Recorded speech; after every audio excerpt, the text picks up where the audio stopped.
തെരഞ്ഞെടുപ്പിന് തൊട്ടുമുമ്പ് ബി.ജെ.പിയും സി.പി.എമ്മും ഹീനമായ രാഷ്ട്രീയ പ്രചരണങ്ങൾ നടത്തിയും വോട്ടർമാരെ സ്വാധീനിക്കാൻ പണവും കിറ്റുകളും ഒക്കെ കൈമാറിയിട്ടുള്ള വ്യാപകമായ ശ്രമങ്ങളാണ് നടക്കുന്നത്.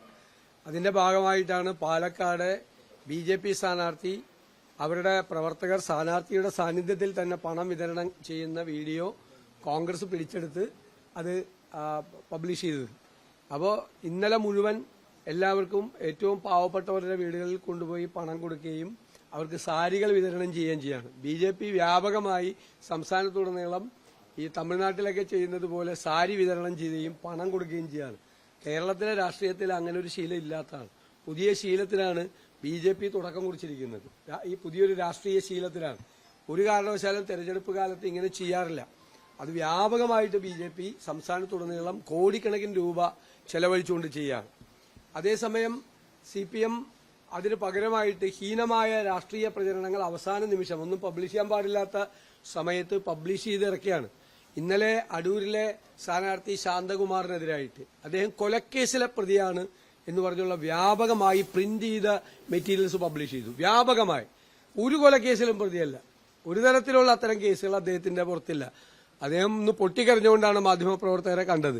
വ്യാപകമായിട്ട് ഒരു കൊലക്കേസിൽ ഒരു സ്ഥാനാർത്ഥിയെക്കുറിച്ച് തെരഞ്ഞെടുപ്പിന്റെ തൊട്ട് തലേന്ന് കൊലപാതക കേസിലെ പ്രതിയാണ് എന്നുള്ള തരത്തിൽ വ്യാപകമായ പ്രചരണം സി.പി.എമ്മിന്റെ അറിയപ്പെടുന്ന അടൂരിലെ നേതാക്കന്മാരുടെ നേതൃത്വത്തിലാണ് വിതരണം നടത്തിയത്.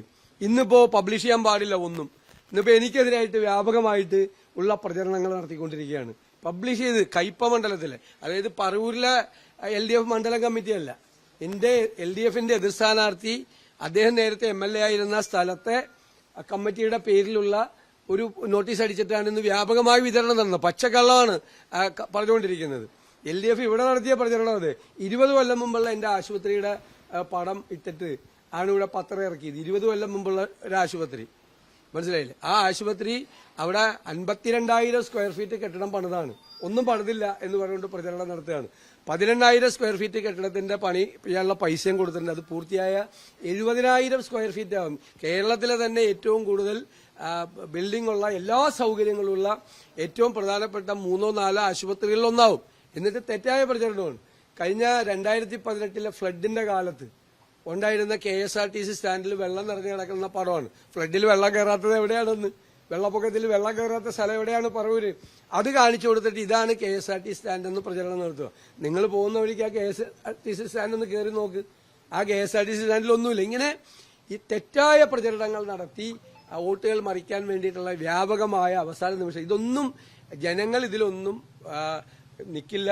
അവര് LDFനെതിരായും അതുപോലെ BJPക്കെതിരായും അതിശക്തമായി പ്രതികരിക്കുകയും UDF വലിയ ഭൂരിപക്ഷത്തിൽ അധികാരത്തിൽ വരികയും ചെയ്യും. അതേ അവസരത്തിൽ ഈ വോട്ടർ ഇലക്ഷൻ കമ്മീഷൻ കുറെ കൂടി ശ്രദ്ധ ചെലുത്തിയിട്ട് വേണം കാര്യങ്ങൾ ചെയ്യാൻ വേണ്ടിയിട്ട്. പണ്ട് പോസ്റ്റലോട്ടായിരുന്നു സർവീസിലുണ്ടായിരുന്ന ആളുകൾക്ക് മുഴുവൻ, അതായത് ഇലക്ഷൻ ഡ്യൂട്ടി ഉള്ളവർക്ക്. ഇപ്പൊ പോസ്റ്റലോട്ടില്ല. അതിനു പകരം ഫെസിലിറ്റേഷൻ സെന്ററിൽ പോയി ഈ ഇലക്ഷൻ ഡ്യൂട്ടിയുള്ള ജീവനക്കാർ വോട്ട് ചെയ്യണമെന്നാണ്. 1-ാം തീയതി മുതൽ 8-ാം തീയതി വരെയാണ് അതിനുവേണ്ടി വെച്ചത്. നിരവധി ദിവസം ഇവർ പലരും പോയെങ്കിലും പല സ്ഥലത്തും ഇതുവരെ ബാലറ്റ് കിട്ടിയിട്ടില്ല. അതുകൊണ്ട് ഞാൻ ചീഫ് ഇലക്ഷൻ കമ്മീഷനോടും ഇവിടുത്തെ ചീഫ് ഇലക്ടറൽ ഓഫീസറോടും ആവശ്യപ്പെട്ടിട്ടുണ്ട്, അത് എക്സ്റ്റെൻഡ് ചെയ്യണം ഫെസിലിറ്റേഷൻ സെന്ററിന്റെ.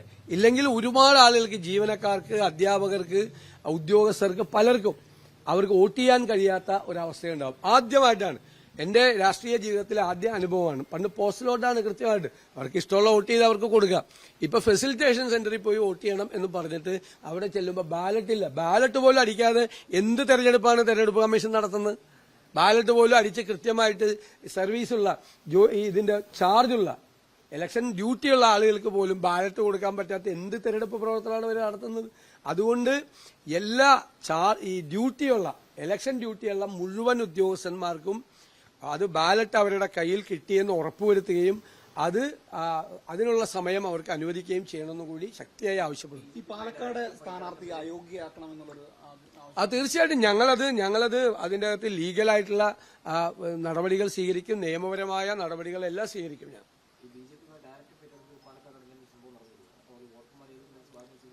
അല്ല, അവര് ശ്രമിക്കുകയാണ്. അവര് ശ്രമിച്ച് അട്ടിമറിക്കാൻ വേണ്ടിയിട്ട് ശ്രമിക്കുകയാണ്.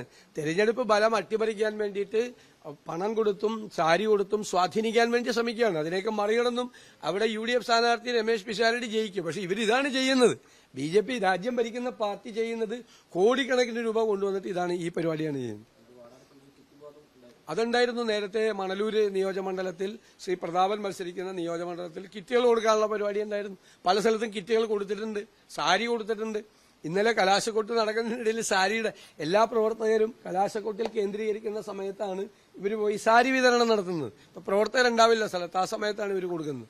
ഈ ബാലറ്റ് വൈകാൻ കാരണം അതിലൊന്നും കാര്യമില്ല. അങ്ങനെയാണെങ്കിൽ പാർട്ടിയിൽ നിന്ന് തെറ്റിപ്പോകുന്ന ആളുകൾ പറയുന്നത് അങ്ങനെ കണക്കാക്കാൻ പറ്റും. അതൊന്നും ഒരു അപ്രധാനപ്പെട്ട ഒരാളാണ് പറഞ്ഞിരിക്കുന്നത്. ഈ ബാലറ്റ് വൈകാൻ കാരണം ഇപ്പൊ ബോധപൂർവമാണെന്നും അത് ഈ സർവീസ് സംഘടനകൾ പലരും ആരോപിക്കുന്നത് ഈ സർക്കാർ ജീവനക്കാർക്ക് സർക്കാരിനോടുള്ള അതൃപ്തി ഉള്ളതുകൊണ്ട് അവരുടെ അല്ല, വ്യാപകമായ പ്രതിഷേധം അതുണ്ട്.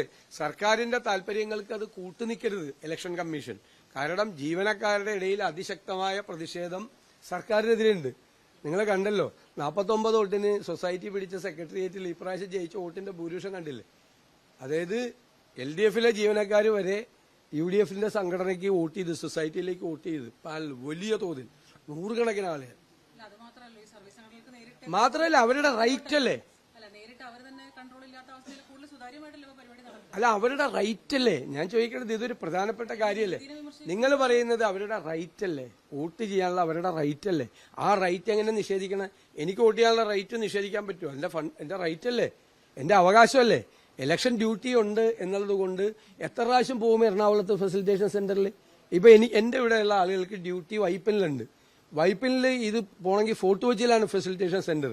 അപ്പൊ പറവൂരിലൊരു അധ്യാപിക 3 പ്രാവശ്യം ഫോർട്ട് കൊച്ചിയിലെ ഫെസിലിറ്റേഷൻ സെന്ററിൽ പോയി. 3 പ്രാവശ്യം ബാലറ്റ് ഇല്ലായിരുന്നു.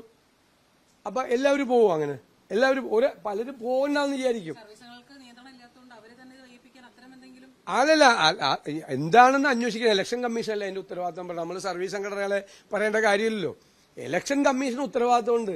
ബാലറ്റ് ഫെസിലിറ്റേഷൻ സെന്ററിൽ സമയത്ത് എത്തിക്കുന്ന 1 മുതൽ 8 വരെ എന്ന് അവർ പ്രഖ്യാപിച്ച് ഫെസിലിറ്റേഷൻ സെന്ററിൽ ബാലറ്റ് എത്തിച്ചില്ല എന്നുള്ളത് ഗുരുതരമായ ഇതാണ്. ഇലക്ഷൻ നടത്തിപ്പിൽ വന്ന ഗുരുതരമായ പാളിച്ചയാണ്. ഞങ്ങൾ ഇത് എക്സ്റ്റെൻഡ് ചെയ്തില്ലെങ്കിൽ ഞങ്ങൾ നിയമപരമായ നടപടികളുമായി മുന്നോട്ട് പോകും. ഒരാളുടെ റൈറ്റ്, ഇലക്ഷൻ ഡ്യൂട്ടിക്ക് പോകുന്ന ആൾക്ക് വോട്ടില്ല. ആദ്യമായിട്ടാണ്, ഫസ്റ്റ് ടൈം ഇൻ കേരള. പണ്ട് പോസ്റ്റലോട്ട് അയച്ചിരുന്ന മാറ്റിയിട്ടാണ് ഈ പുതിയ സിസ്റ്റം കൊണ്ടുവന്നത്. ഒരുപാട് ബുദ്ധിമുട്ടുകൾ, ഒരുപാട് പ്രയാസങ്ങളുണ്ട്. എത്ര പ്രാവശ്യം എന്ന് വെച്ചാൽ പോകുന്നത്. ഇവിടെ ഒരാൾക്ക് സെന്റ് ആബേഴ്സ് കോളേജിലാണ്, സ്കൂളിലൊക്കെയാണ്, എത്ര പ്രാവശ്യം പോയി ചെന്നപ്പോൾ ബാലറ്റില്ല. അവര് പരാതി പറയാണ്, അവർക്ക് വോട്ട് ചെയ്യണമെന്ന് ആഗ്രഹമുണ്ട്. പലരും പോകില്ല. മനസ്സിലായില്ലേ? ഇത്രയും ബുദ്ധിമുട്ടി എന്തിനാണ് വോട്ട് ചെയ്യാൻ പോകുന്നതെന്ന് വിചാരിക്കും. ഇങ്ങനെയാണോ വോട്ട് ചെയ്യിപ്പിക്കുന്നത്? ഒരു വോട്ട് ചെയ്യേണ്ട ഒരാളെ 3 പ്രാവശ്യം 4 പ്രാവശ്യം 10, 20, 25 കിലോമീറ്റർ ദൂരെയുള്ള സ്ഥലത്ത് ചെന്ന് അന്വേഷിക്കണം എന്ന് പറഞ്ഞാൽ ആളുകൾ വോട്ട് ചെയ്യുക. ഇങ്ങനെയാണ് എല്ലാവരും വോട്ട് ചെയ്യണം എന്നുള്ളതിനെ ഇലക്ഷൻ കമ്മീഷൻ പ്രോത്സാഹിപ്പിക്കുന്നത്. അപ്പൊ ഗുരുതരമായ ഒരു തെറ്റ് വന്നിട്ടുണ്ട്. ആ തെറ്റ് തിരുത്തണം. തെറ്റ് തിരുത്താൻ പറ്റും. അതിന്റെ എക്സ്റ്റെൻഡ് ചെയ്ത് ഒരു ദിവസമോ 2 ദിവസമോ 3 ദിവസമോ ഈ ഇലക്ഷൻ കഴിഞ്ഞിട്ട് അത് നീട്ടിവെച്ച് എല്ലാ ഫെസിലിറ്റേഷൻ സെന്ററിലും അതാത് സ്ഥലങ്ങളിൽ, അതാത് നിയോജക മണ്ഡലങ്ങളിലെ സെന്ററുകളിൽ ഈ ഡ്യൂട്ടി ഉള്ളവർക്ക് വോട്ട് എത്തിക്കണം. അത് വിഷ്വലിലുള്ള വന്നേക്കണ സംഭവമല്ലേ, തിരക്കഥയല്ലല്ലോ. അവരവിടെ പൊട്ടിത്തെറിക്കുന്നുണ്ടല്ലോ വീഡിയോ എടുക്കുന്നതിന്. അവർ ചൂടാകുന്നുണ്ടല്ലോ, വീഡിയോ എടുക്കുന്നതിന് അവർ ചൂടാകുന്നുണ്ടല്ലോ. അതാണ് എല്ലാവരും കണ്ട സംഭവമാണ് കാശ് കൈമാറുന്നത്. നിങ്ങൾ കണ്ടില്ലേ? കൃത്യമായ വീഡിയോ അല്ല. പിന്നെ ഞാനത് കൊണ്ട് കാശ് കൊടുത്തെന്ന് ഏതെങ്കിലും സ്ഥാനാർത്ഥി പറയാം.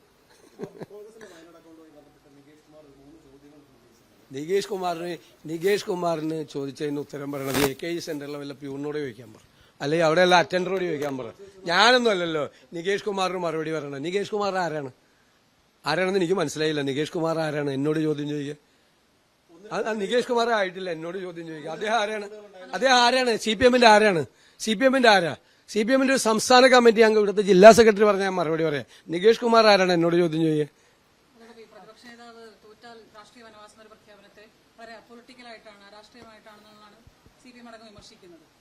എങ്ങനെ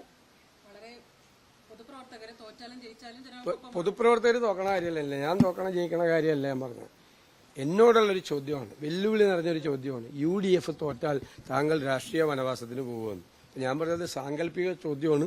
UDF തോക്കില്ല, UDF ജയിക്കും. തോറ്റാൽ പൂർണ്ണമായ ഉത്തരവാദിത്തം ഞാൻ ഏറ്റെടുത്ത് ഞാൻ രാഷ്ട്രീയത്തിൽ നിന്ന് റിട്ടയർ ചെയ്ത് ഞാൻ രാഷ്ട്രീയ വനവാസത്തിൽ പോകും. എന്റെ തീരുമാനമാണ്.